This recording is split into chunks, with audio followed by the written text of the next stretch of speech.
Арбаңыздар. Сиздердин назарыңыздарда Алтын ине атынан Мезгил ажырым аттуу чыгармасы.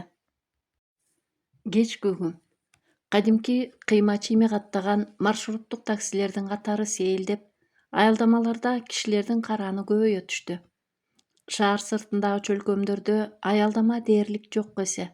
Ар бир ыңгайлуу жерлерди тургундар өздөрү ыңгайлаштырып, аялдама катары белгилеп алышкан. Бири жумушунан кеч чыгып, бири күнүмдүк түмөн түйшүктүн дагы бир милдетин аткарып үйүнө шашса, дагы бири кечки жумушуна бара жатышкан адамдардын арасында жүзүнө жылмаюу тарткан киши деле жоктой. Кабактарын бир аз чытый, келе турган маршрутун мойнун созо карап, жол жээгине ыктай басып, кайра артка тартып, ар ким өз багытын күтүп турат.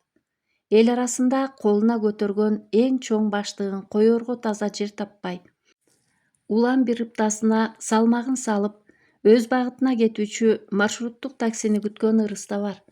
Жапалдаш бойлуу, жашы 40-тарга келип калган бул келин компьютердик клубдардын биринде тазалоочу болуп иштейт.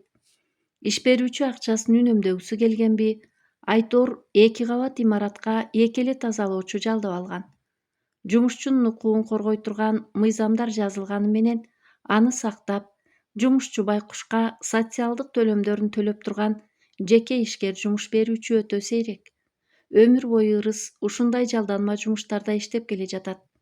Күнүмдүк тириликке акча тапканы менен келечекте пенсия деген чектөөлөрү кандай болорун ырыс ойлогусу да келбейт. Ойлогондо эмне? Жумушка алганына сүйүнөт. Мен үчүн социалдык төлөмдөрдү төлөп турасыздарбы? Деп сураса эле, жумуш берүүчү бара бериңиз, сизди жумушка ала албайбыз дегени жатпайбы? Эсине түшкөндө, десең, ушу жеке ишкерлерди мажбурлап, ар бир жумушчуну мыйзамга ылайык ишке алууну мамлекет көзөмөлдөсө гана. Мамлекетке эле жакшы болот эле да, деп ырыс ойлоп үшкүрүп коет. Талайына жараша окууну бүткөн учур эл кыйналган өткөөл мезгилге туш келип, эч бир кесипке ээ болбой калган. Ал кезде эл кара ун жеп, перловка эбин тапкан адамдарга гана тийчү. Үй бүлөнүн эң улуусу ырыс апасына кол кабыш кылып, эмне гана саткан жок.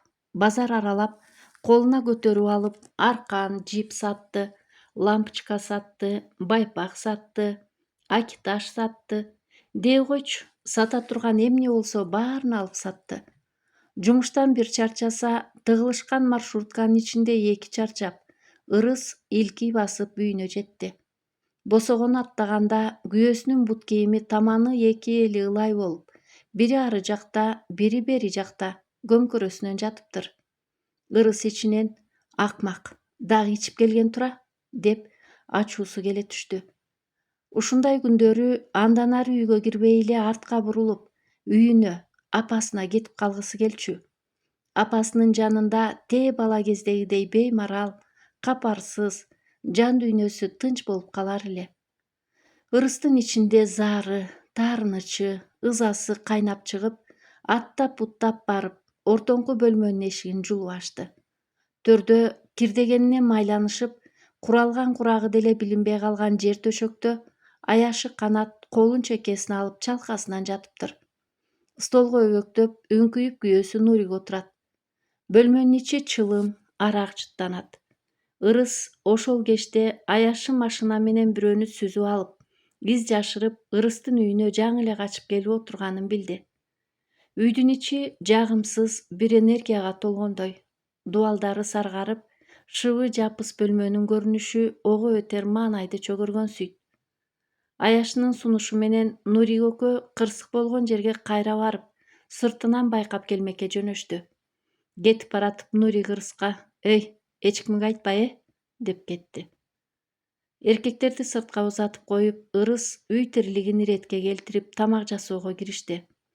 Бут чечмесин кошкондо 3 бөлмөлүү болуп эсептелген бул ижара үйдө көп жылдардан бери жашайт. Иштейин десе үйү каралбай, иштебей коеюн десе жашоо токтоп калган бул заманда аялдарга эле кыйын болгону чындык. Күйөөсүчү? Күйөөсү үстүндөгү жумушчу кир кийимин чечпей, отурган жеримде кийими менен оонап, бутун чечпей төргө чейин тебелеп кире берип, бул үйдө бир таза килем килче калбагандай.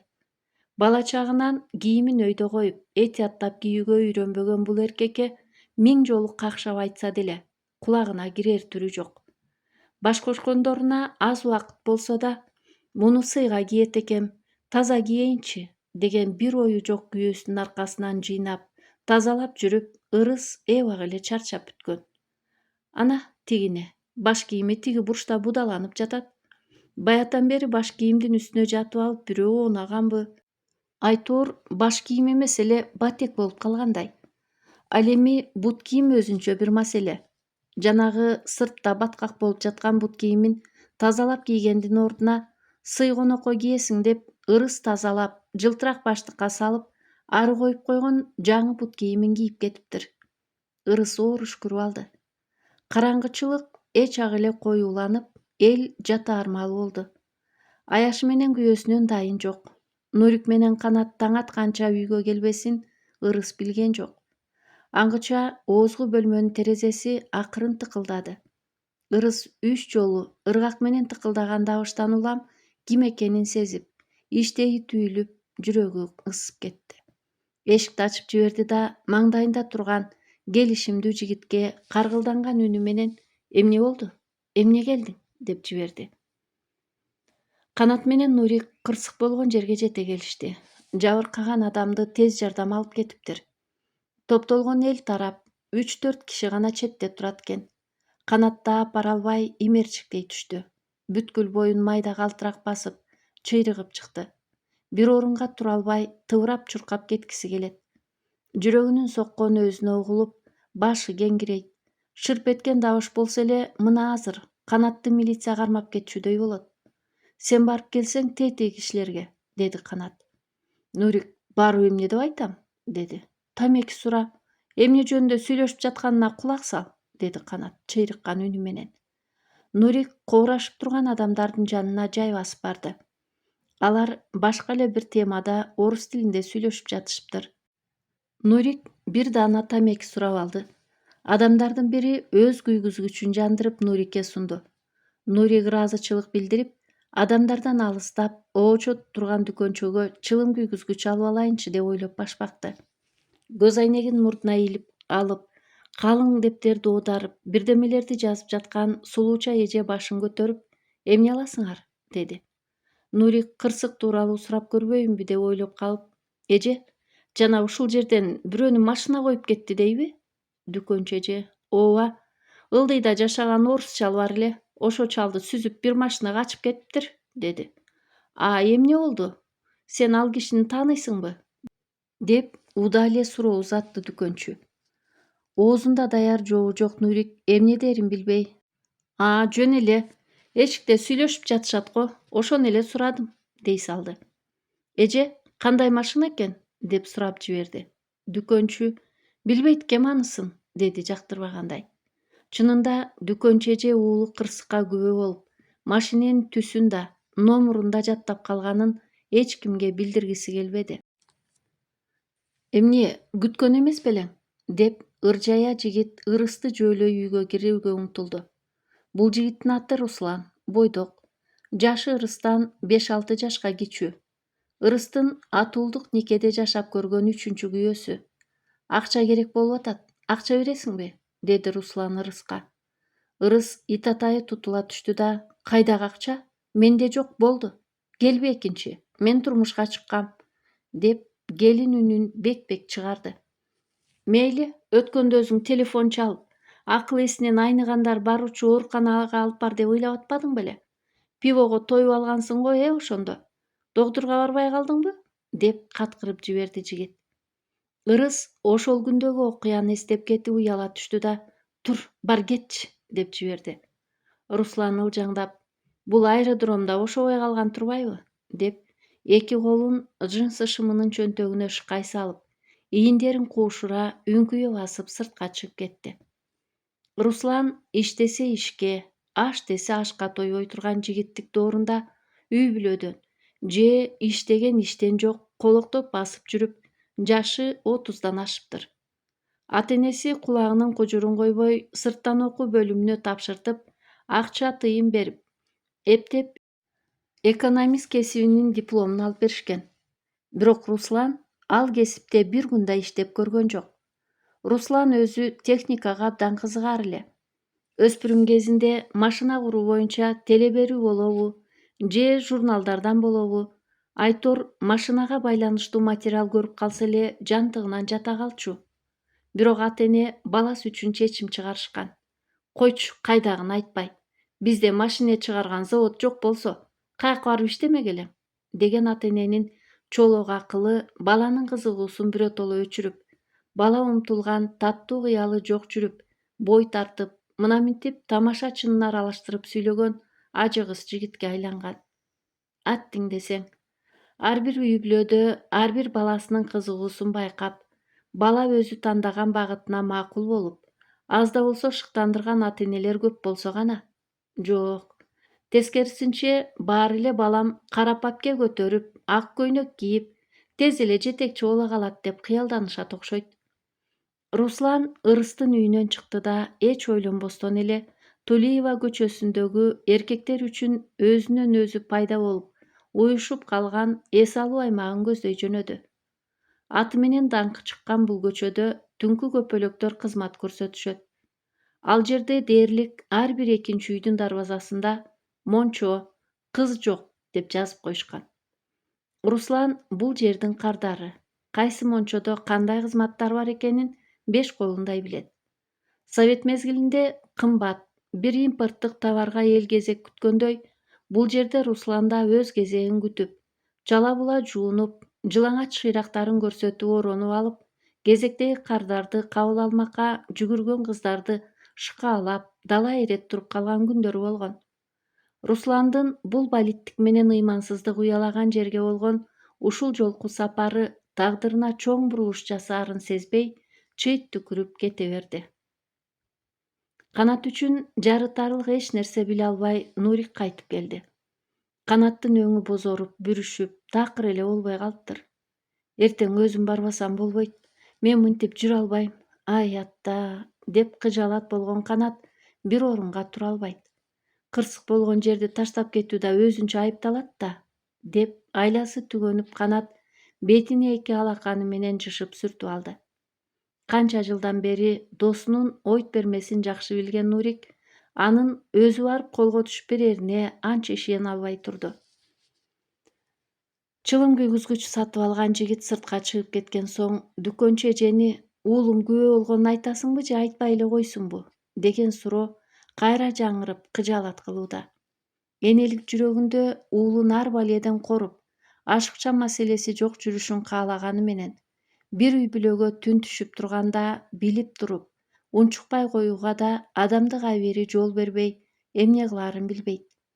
Жанатан кырсык болуп эл чогулуп турганда милиция кызматкерине чуркап барып айткысы келген 15-16 жаштагы уулун тыйып, жөнөтүрчү, сенсиз деле таап алышат, деп койгон. Эми жүрөгүн жол тескөөчү кызматкерлер издеп табышаар бекен же деген суроо кыйнайт. Өткөн жылы дүкөнүнө кирүүгө болгон бирөөнүн каразгөй аракети аймактык милиция кызматкеринин жалкоолугунан улам ким тарабынан жасалганы билинбей калбады беле? Ошондо аймактык милиция кызматкери зыян болуп табарыңыз жоголбогондон кийин арыз жазбай эле коюңуз, деп койгон. Көрсө арыз болбогон соң алар деле издебей, иштебей койсо болорун бул сулуучу эже кайдан билиптир? Дүкөнүн эртелеп бекиткен эже үйүнө жетип эле керебетине кулады. Түшүнө ар нерселер кирип, эртең менен турса башы кеңиреп калыптыр. Уулу мектепке кетиптир. Кечээки маселени дүкөнүнө жеткиче кайра жаңыртып ойлой берип, акыр аягы уулум менен милиция бөлүмүнө чогуу барып айталы деп чечти. А мектепке кеткен уулу ошол маалда спорт залдын айнегин сындырган баланы класс жетекчиге көрсөтүп берем деген классташын тыйып, айтпай эле кой, айтып эмне кыласың, деп жаткан эле. Апасы уулун тыйган үлгү тез эле уулуна сиңе түшкөнүн карасаң. Баягы жерде имерчиктеп бир топ турган Канат менен Нурик көздөн далда кылып, бакшак, бадалдын арасына житир айдап киргизип, токтотуп койгон жерден машинени алып чыгып, башка бекем жерге Нуриктин сунушу менен таң агар электе жашырып катмай болушту. Ырыс жашаган аймактан бир топ жөө басып, Руслан чоң трассага чыкты.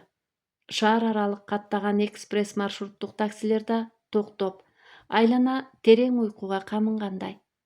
Чөнтөгүндө эс алууга деп катып койгон акчадан башка ашык акчасы жок. Бирин-серин өтүп жаткан машинелерге кол булгалай баштады. Бир машине токтоду.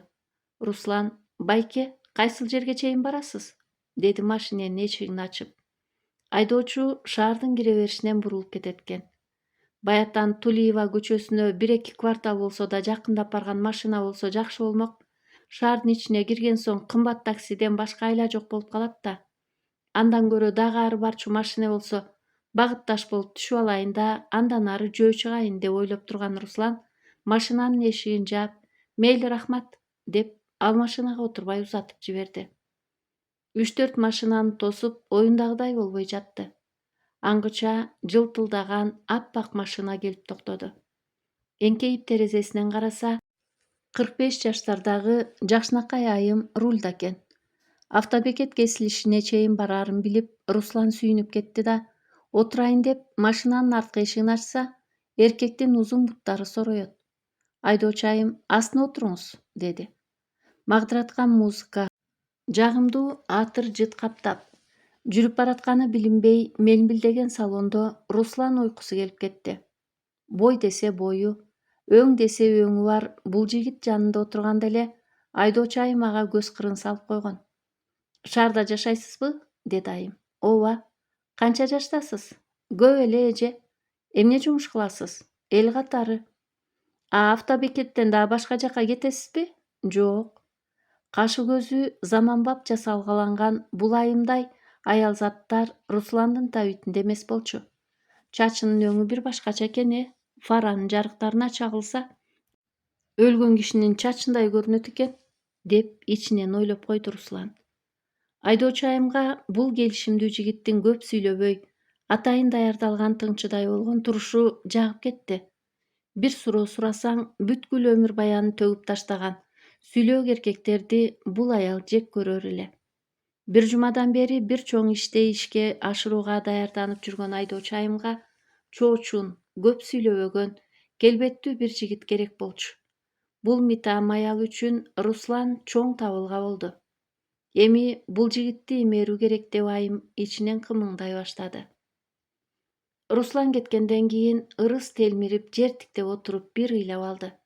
Улам эле күйөөнүн санын көбөйтүп: «Турмушка чыктым, апа» деп айылдагы апасына сүйүнчүлөй берип, өзү деле тажап бүткөн.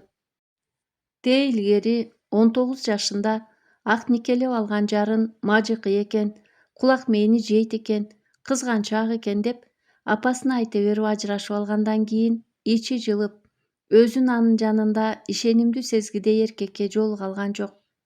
Экинчи, үчүнчү, мына бул 4-үнчү күйөө Нурик да ырысты көкөлөтүп, көтөрмөлөп той кылып үйлөнгөн эмес. Баары эле Кудайдан жөө качкан күч күйөө болуп, ырыстын үстүнө келип жашап, акчасы болсо тең байдаланып, акчасы жок болуп калган кезде жылып чыгып, келди кетти болуп жүрүп, аягында ырыс өзү эле жалгыз калган. Кыйынчылык маселе пайда болуп калса, жоопкерчилик албастан, жанынын тынчын самаган, оңой нерсеге умтулган эркектер кайдан чыгат болду экен, деп ырыс жооп тапкысы келет. Эми бул Нурик менен чогуу түтүн булаткан тагдыры кандай болот, бир Кудай өзү билер. Ырыс эски жамынгычты жамынып, бүрүшүп жатып уктап кетти. Канат менен Нурик жол тосуп, машина катылган жерге келишти. Бадал талдын арасынан арты чыгып, бир аз көрүнүп калган машина оң жагына ооп калыптыр. Алдыңкы оң дөңгөлөгү саздак жерге батып кеткен. Эки жигит айдап чыгара албай бир тобу бара болушту. Трассада жарык пайда болуп калса, экөө кыймылдабай калышат. Кыймылдабай калышкан себеби өтүп бара жаткандар жардам берели деп келе жатса, жабыркаган машинаны көрүп калып, ашыкча баш оору болот дегени. Алар өтүп кетери менен жанталашып аракет кылып жатышты. Жигиттер тизеге чейин суу, баткак болушуп, таптакыр чарчап, акыр аягы трассага айдап чыгышты. Нурик Мындан 20 километр алыс тоок ферма бар. Жүрү, ошол жакка алып барып жашырып келебиз. Дачанын территориясы болгондуктан элдер эс алып жүргөн адамдар деп ойлоп, эч ким деле көңүл бурбайт, деди. Айтылган жерге жетип, тоок ферма элдир-селдир көрүнүп турган алыстыкта обочо жердеги бадалдардын арасына токтотушту. Чын эле машинаны көргөн адам жүрүштө эс алып жүргөн адамдардыкы деп ойлошу толук мүмкүн эле. Балдар бир аз машинанын ичинде эс алышты. Таң супа сала баштады. Жигиттер кайра үйгө кайтмакка жолго жөө баса берели. Багытташ машина чыкса тосуп түшүп алабыз деп жолго чыгышты. Машинанын номерин чыгарып, машинедеги чаң сүргүч чүпүрөккө ороп, Канат колуна көтөрүп алган. Канат санаадан бир түндө эле жүдөй түшүптүр. Көздөрү чүңүрөйүп, нуру өчө түшкөн. Эми ага бул дүйнөнүн бардык бакыты баары бирдей сезилет. Нурик досунун кейпин көрүп, сөзгө алаксыткысы келип, билгендерин айтып берүүгө киришти. Тетиги тоок ферма Кытайлардыкы. Бир Кытай жараны кыргыз кызга үйлөнүптүр. Ортолорунда Кытай кыздарына абдан окшош 2 кыз бар. Дачада жашагандар ошол фермада иштешет. Ишенесиңби? Бир күндө бир тоок 8 жумуртка тууйт.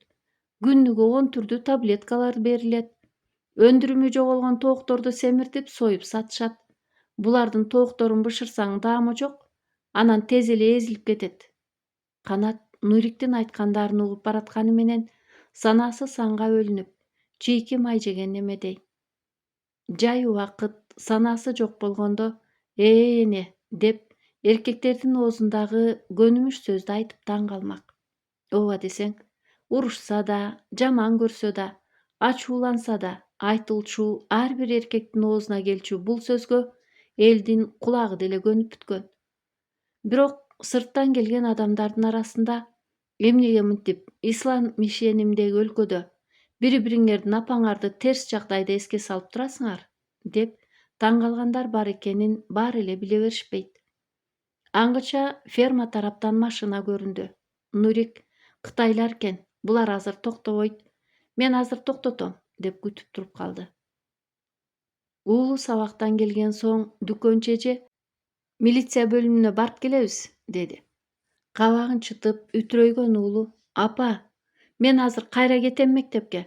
2 команда футболдо беттешебиз. Бүгүн бошобойм мен", деди. Ошентип милиция бөлүмүнө болчу сапар эртеңкиге жылдырылды. Кырсыктан жабыркаган адам туугандары менен катташпаган адамбы? Айтор кырсык тууралуу сурап, ал күнү эч ким келген жок. Шаарга кирип 500 метрдей жылган соң айдоочу айым жол жээгине токтоп: "Биз алыс жолдон келе жаттык эле. Бир аз шам-шум этип алсак каршы эмессизби? Сизди чакырам, макулсузбу?" деп Русланга жылмая карады. Руслан: эже, жок, рахмат. Мен анда кете берейин. Сиздер шашпай отуруп чыгыңыздар", деп эшикти ачмакка туткасын таппай сыйпалап калды. Руслан ийине тийген шадулуу колдон селт эте түштү. Дос, жүрү, чогуу эле", деди баятан бери арткы орундукка жатып алып, бир коңурук тартып, бир жымырап калып келе жаткан адам. Руслан макул болуп айымдын артынан басты. Тамак аш столго жайнады. Айым: "Менин атым Ася, Атыркүл. Бул жигиттин аты Денис. Менин жээним болот. Тааныш болуп жүрөлү", деди. Курсак ачканын эми сезген Руслан атын айтып бир аз отурду да тамакка көңүл бурду. Жигит алдындагы тамакка кол сунган соң айым тоскоол болбойн, тамактанып алсын, деп ойлоду. Бир саамга ортодо жымжырттык пайда болду. Жигиттин кыймыл аракетинен улам жаман эмес үй бүлөдө чоңойгон, таза, тыкаан жигит экен деген ой Асяда калыптанды. Айым өзү кызыккан суроолорду сурайын деп, бирок машинедеги чолок жооптордон улам азыр туруп алып кетип калбасын, жооп бергиси келбей, деп ойлоп кетти. Русландын ошол учурдагы сөзгө сараңдыгы, сыпаа жүрүш турушу анын баркын бул аялдын алдында бир топ эле көтөрүп салды. Чынында ажыгыс, тамашакөй, жеңил чечим менен жашаган жигит экенин бир көргөндө эле Ася биле алган жок. Айым бир аз убакыттан соң тамагын кырып сөз баштады. "Руслан, сөздү ары чоюп, бери чойгондо эмне? ток этерин айтайын. Сизди макул болот деп абдан үмүттөнөм. Мен көрүнгөн кишиге эле жумуш сунуш кыла бербейм. Бул айтканым көңүлүңүзгө жакпаса кечиресиз. Бирок чындык ушундай. Ортодо мүнөткө жетпеген жымжырттык. Биз офис ачып жаттык эле. Офиске сиздей бир жигит керек болуп жатат. Күнүгө 5 эле сааттан 5 күн иштейсиз. Айлыкты жакшы төлөп берем. Эгер жумуш жакпай калса, каалаган убактыңызда баш тартып, иштеген эмгек акыңызды алып кете берсеңиз болот. Убактыңыз болобу? Деди айым. Офисте отуруп эмне жумуш кылам? Деди Руслан. Кулактандыруу боюнча келген сулуу кыз келиндерди бир дарекке жөнөтүп турасыз. Ошол элеби? Деди Руслан. Айымдын сулуу кыз келиндерди деп баса айткан сөзүнө Руслан көңүл бурган жок. Ооба, 2 телефон, 4 номер берем. Телефон чалууларга жооп бересиз. Айлык акыңыз 20 000 сом болот. Сумманы уккан Денис ууруктайын деп бараткан чайын кармаган тейде Айсяга кылчайып таң кала тиктеп калды. Себеби айлык акы 12 000 сом деп белгиленген болчу. Айся буттун учу менен Денисти акырын бутка тээп койду. Бул сен унчукпа, азыр кийлигишпе деген белгиле. Руслан унчукпай отуруп ойлоно түштү. Жообун азыр эле айтсаңыз сонун болот эле. Эртең саат 9-дан баштап офисте иштеп баштайт элеңиз. Руслан байкап көрбөйүмбү? Жакпаса кетип калам да. Жөн эле телефонго жооп берип отура турбаймынбы? Жакшы жумуш окшойт. Айлык акысы жаман эмес, деп ойлоп кетти. Мейли, иштеп көрөлү. Айся сүйүнүп кетти. Абдан кубанычтамын. Келгиле анда таанышканыбыз үчүн, бир команда болгонубуз үчүн. Бир шампан алып белгилеп койбойлубу, деп күлүп жиберди айым. Нурик жолдун так ортосуна 2 колун көтөрүп токто деген ишарат менен тура калды. Нуриктен алысыраак токтогон машинеден айдоочу кытай жигит башын чыгарып, «Чоо!» деп кыйкырды. Нурик колу менен шаар тарапты көрсөтүп, «Бишкек, Бишкек» деди. Машинада бир эле орундук бар экен. Нурик, Канат бир орунга батышып отуруп алышты. Таң калып, чоочуркай тиктеген кытайлар жигиттерди башынан ылдый карашат. Жетер жерине жеткенде Нурик машинаны токтотсо, «Бишкек?» деп, «Бишкекке бармак эмес белең?» дегендей айдоочу алды жакты көрсөтөт. Нурик, болду, жеттик», деп трассадан түшүп калышты. Күндүн таңкы кызыл нурлары айлананы кооздукка бөлөйт. Экөө баштарын жерге салып, ылдамдап басып келе жатышат. Нурик сөзүн улантып кобурап баштады. Ушу кытайлар бир күн чогулуп эшек союшат экен. Же майрамбы, же атайын эшек союп жемей күнбү. Айтор баары чогулуп келип эшек союшчу. Майын сасытып сызгырышчу. Укмуш сасык болот экен эшектин майы. Бир эже бар болчу, жаш балдары менен тирилик кылчу. Ошол жерде фермада иштечү. Ошол эже эшектин этинен үйүнө алып кетчү. Бир жолу, «Ай, силер деле албайсыңарбы? Топоздун этине окшош болот экен. Чөп чар кошуп, кууруп-сууруп, тамак аш кылып жеп атабыз», деп коет. Арам эшектин эти экенин көрүп билип туруп, кантип кекиртектен өтөт? Негизи ошол жерде жашагандар ферманын арты менен тирилик кылышчу. Жумуртка, тооктун этин алышчу. Эмгек акысы эчтекеге жетчү эмес. Башка жумуш жок.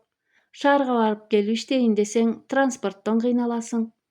Шаарда деле айлык аз да. Тапканыңдын баары жолго эле кетет. Баятан кулак төшөп келе жаткан Канат, «Аларды текшерип барышчу беле текшерүүчүлөр?» деп сурады. Текшерип барышчу, бирок текшерүү келгенде кытайлар жок болуп кетчү да. Биздин кыргыз кыздар, балдар эле документтерди көрсөтүп жүрүшчү. Жакын аймакта жашаган айылдагы эл тооктун кыгын талаага төгүп жатышат деп нааразы болуп, ферманы жаптырабыз деп ызы-чуу болуп жүрүшкөн. Мен болсо кетип калдым. Азыр эмне болду билбейм, деди. Канат, азыр үйүнө жеткенде бир аз жатып эс алып алайынчы, аябай башым ооруп жатат. Бул жакта дарыкана барбы? Үйдөгүлөргө да чалып айтып койбой, издеп ызы-чуу болушат эми. Телефон заряды түндө эле түгөнүп калыптыр, деди. Үйгө жеткенде чалып айтып кой. Бизде дарыкана жок. Үйдө дары бар болсо табабыз. Сен кандай чечтиң? Менттерге барасыңбы? Ооруш көрүнүп Канат, билбейм, деди. 30 жаштан ашканча мынчалык санаа тартып көрбөгөн жигит бир күндө эле карып кеткендей болду. Нурик жашы улуулук кылып бул ойт берме досу бат эле айнып калаарын билгендей машинанын убагында каттырып жардамы тийгенине өзүнчө компоет. Канат үйүнө түшкө маал келди. Апасы ашканада күйпөлөктөп бир нерсе кылып жүрүптүр. Чоң энеси төрдөгү диванда телевизор карап отурат. Канат жуунуп, жаңы эле чыкканда чоң апасынын жанында зарядтоодо турган телефон шыңгырады. Телефондогу үн: «Ассалому алейкум, Жакшыбек байкеби?» «Алейкум ассалам. Жок, бул мен уулу Канат». «Канат, жакшы турасыңарбы?» «Бул мен, Акмат атаңдын кошунасы. Мээрбек атаңмын». «Канат, Акмат чоң атаңдын көзү өтүп кетти. Кайрат кылгыла. Сыйдагүл жеңеге угузуп койгула. Эртең коюлат. Болуптур, жакшы тургула». Канат телефонду койду да төрдө жаткан чоң апасы Сыйдагүлгө барып, кулагы катуу киши укпай калбасын дегениби, үнүн көтөрүңкү чыгарып: «Апа, Акмат чоң атам каза болуптур», деди. Канат угузуп койгула деген сөздүн маанисин айтып кой дегендей эле кабыл алган. Чоң эненин көзү чоңоюп: «Катыгүн эмне дейт ия? Атыр, Атыргүл, могу бай болгур эмне деп атат ия?» деп кыйкырып жиберди. Балбалактап, көзүнөн жашы куюлуп, курган чоң эненин заманасы куурулуп кетти.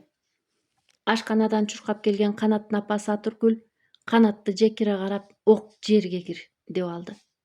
Кабар айтуу жөнүндө түшүнүгү да жок Канат алгач эмне туура эмес болгонун түшүнбөй, апасы менен чоң энесин алмак-салмак карайт. «Ай, бас жибери», деп апасы Канатты аркы бөлмөгө ээрчитип барып: «Ай, сен эмне билбейсиңби? Мага айтпайсыңбы? Кабар угуузуунда өзүнчө бир тартиби бар. Килтейген киши болдуң. Ушуну билбейсиңби?» Атыргүл уулуна мындай нерселер тууралуу эч качан айтпаганын, күйөөсөккө Канатты жандарына ныгыра отургузуп, укса укпаса да жигитсиң, сен билишиң керек деп үйрөтүшпөгөнүн өзү аңдай алган жок. Жамандык жакшылыкта алдыга эт тартыла турган учурда уулу Канат астына келген бир чара этти устукандап бөлүштүр десе: Мен билбейм, устуканды жакшы деле тааныбайм», деп эт салган чараны ары түртүп жүргөнүн Атыргүл апасы билчү эмес. Бул Атыргүлдүн уулундагы эле кемчилик эмес. Бул дээрлик ар бир кыргыз үй бүлөсүндөгү акыркы жылдардагы мезгил ажырымындагы кемчилик эле. Кайниси каза болуптур деп уккан жеңе ордуна отура алган жок. 80ден ашып калган бул чоң эненин күйөөсү тараптан эң жакын тууганы ушул кайниси эле калган эле. Башкалары эртелеп эле 50-60 жаштан ашып ашпай тиги жайдын кишиси болушкан. Бара тургандар чогулуп жолго чыкмай болушту. Ал ортодо ортончу келини шыпылдап: «Алыс жолдо кайра барыш деле кыйын да, биротоло дасторкон даярдап чыкпайлыбы? Куран окута келебиз да», деп жүгүрүп жүрөт. Чоң эне: «Салтта жок жосунду баштабачы. Сөөгү муздай электе Куран окуй калат элем деп жөөлөшүп жүрөйүнбү? Койчу кайдагын айтпай», деп кагып койду. Курган чоң эне акыркы мезгилде мындай көрүнүш эрен төрөнү жок эле салтка айланып, сөөгүн жерге берип жоготкон адамы эми кантип муздак жерди жазданаарына ишене албай боздоп турган жакындарынын жанына таттуу табыр баштыктарын колтуктап барып алып: «Куран окуй кетели, жолго чыга берели», деп азалуу жандарды жеңинен тартып кыпчылып жүргөндөр көбөйгөнүн билбейт эле. Акыркы 10 жылда жакшылыктарга жалаң кафе, ресторанда гана өткөрүлүп, баягыдай бутту чоюп кенен төргө отуруп, бала бакыра менен ал жай сурашып, алардын турмушунан аз да болсо кабардар болуп туруу калып бараткандай. Карылыктан уламбы, андай тойлорго деле чоң эне дайыма эле келе алчу эмес. Кайнесинин 2 кыз, 1 эркек баласы үй-жай күтүп, очор-бачар болушканын чоң эне билчү. Жамандык чыккан үйгө жете келишти.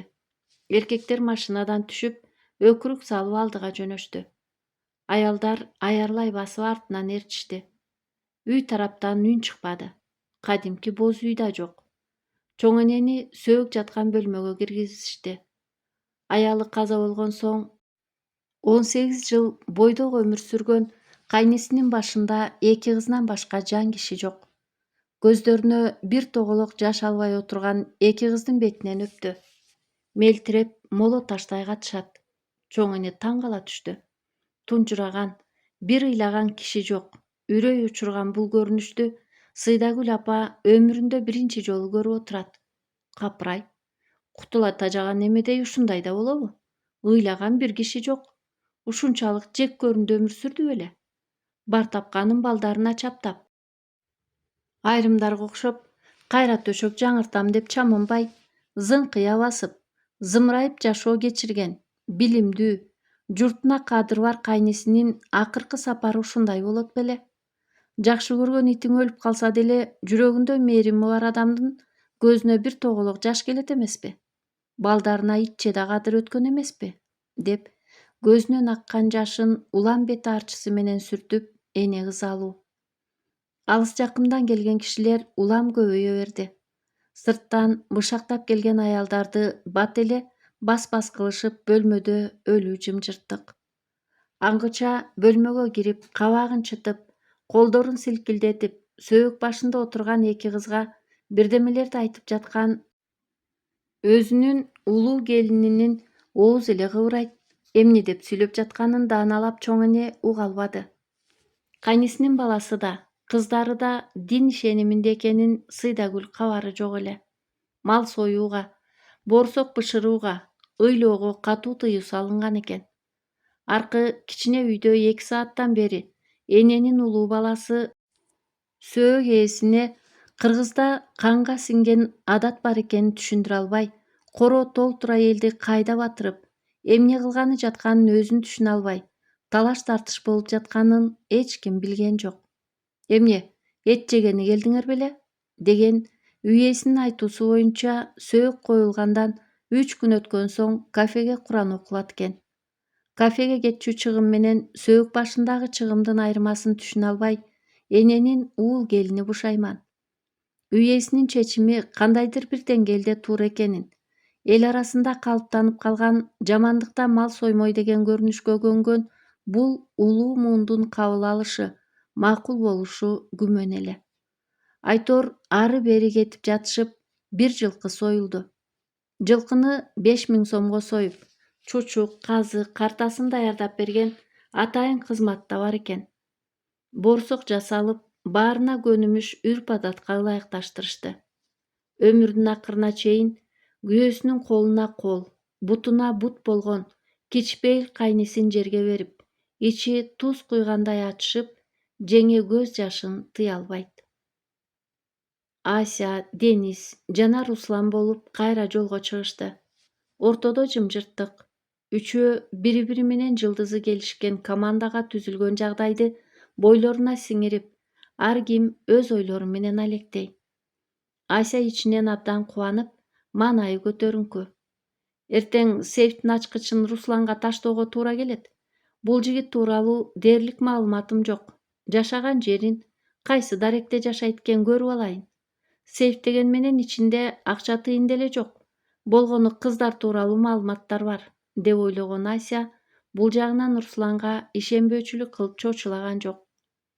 Русланга чайкалган, магдыраган сезим кайра келип, ал жагымдуу абалды ичине кирген шампан күчөтүп, өзүнчө эле эңги-деңги. Ася, үйүңүзгө чейин жеткирип коелу. Автобекеттен кайсыл тарапка бурулушум керек? Деди. Руслан, жок, деп алды да, үйгө эле кете берсемби? Даяр машина менен түшүп калбайынбы? Уйкум аябай келип чыкты, деп ойлоп кетти да, мейли автобекетке жетпей, кийинки чоң көчөдөн оңго буруласыз. Эртең менен Руслан айтылгандар эке келди. Бийик имараттын 6-кабатындагы жаркыраган 2 чоң бөлмө экен. Ася Русланды күтүп алды. Заманбап жасалгаланган кабинетке ээрчитип кирип, таза булгаары капталган креслону сиздин ордуңуз деп көрсөттү. Чоң стол, анын үстүндө компьютер, календарь, визитка салгыч, күндөлүк дептер, ручка, баары ирээттүү коюлуптур. Руслан баарын сыдыра карап, креслого отуруп көрдү да, сонунго, деп жылмайып койду. Сырттан кирген татынакай кызды Ася сиздин жардамчыңыз, аты Жибек, деп тааныштырды. Бул жаңы ачылган чакан офисте азырынча Руслан менен Жибек эле иштеп турушат экен. Ася сейфтен калыңдыгы бир кучак болгудай көп папкаларды алып чыгып, Ар бир папкада келбети келишкен сулуу кыздардын сүрөтү, өмүр баяны жана башка маалыматтар бар экенин айтты. Русландын бүгүнкү жумушу ушул папкалардагы маалыматтардын баары менен деталдуу таанышып, жаш курагына карата бөлүштүрүп, өзүнүн табитине жараша эң сулуу деп эсептегендерди өзүнчө кызыл папкаларга иреттеп чыгат экен. Акылы тетик Айся өзүнүн кыздарды тандоо табити эми эркектин көз карашы менен да бир сыйра каралсын деген окшойт. Айся Русланга ийгилик каалап, жумушум бар эле, деп кетип калды. Руслан дагы эле жаңы жагдайга көнө албай, бөлмөнү айланта карап жатты. Жылтылдаган мебелдер, таптаза кабинет, заманбап желдеткич, суу чыпкалагыч, кофе кайнаткыч, түрү менен тизилип турган чет элдик белгилүү маркадагы кофе кутулары, идиште салынган таттуу табыр, салфеткаларды көзү менен сыдырып өтүп, баары өзүнө майдай жагып, көңүлү көтөрүлө түштү. Креслосунда керилип, оң солго термелип рахаттанат.